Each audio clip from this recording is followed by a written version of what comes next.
Greetings vendors, in today's video we are collecting from my USI CB300 soda machine at a hotel.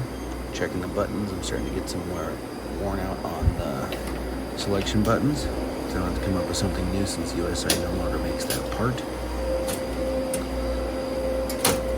Gatorade's all stocked, Mountain Dew and Dr. Pepper doing good, Sprite and root beer doing well.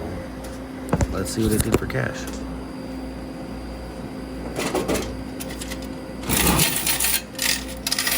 Not a bad stack of change.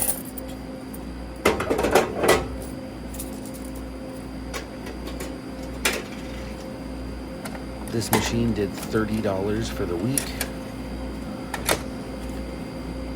Like and follow for more. Have a great day, everyone.